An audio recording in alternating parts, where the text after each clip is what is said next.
Hello friends, നമുക്കിന്ന് അമരയ്ക്ക തോരൻ ഉണ്ടാക്കാം. പാത്രത്തിൽ എണ്ണ ഒഴിച്ച് കടുക് വറുത്ത ശേഷം കഴുകി വൃത്തിയാക്കിയ 400 ഗ്രാം അമരയ്ക്കയും 2 സവാള അരിഞ്ഞതും ചേർത്ത് വഴറ്റാം.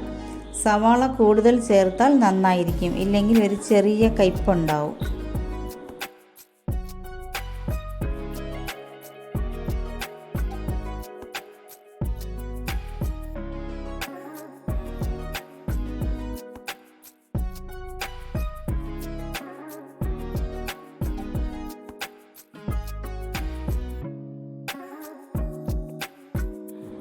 ഇനി 1 ഗ്ലാസ് വെള്ളവും ആവശ്യത്തിന് ഉപ്പും ചേർത്ത് അടച്ചു വെച്ച് മീഡിയം ഫ്ലെയിമിൽ വേവിക്കാം.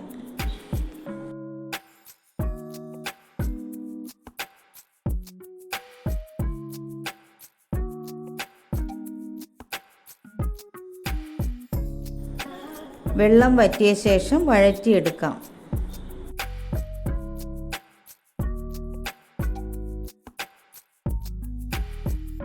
അരപ്പിനായി 1 ഗ്ലാസ് ചിരകിയ തേങ്ങ, 1 ടീസ്പൂൺ മുളക് പൊടി, 1/2 ടീസ്പൂൺ മഞ്ഞൾപ്പൊടി, 1/2 ടീസ്പൂൺ ജീരകം, 4 അല്ലി വെളുത്തുള്ളി എല്ലാം കൂടി ചതച്ചെടുക്കാം.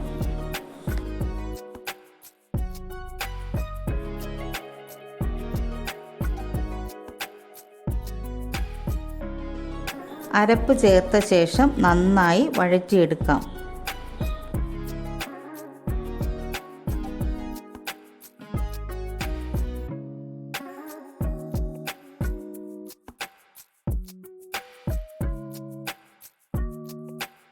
രുചികരമായ അമരയ്ക്ക തോരൻ തയ്യാറായി.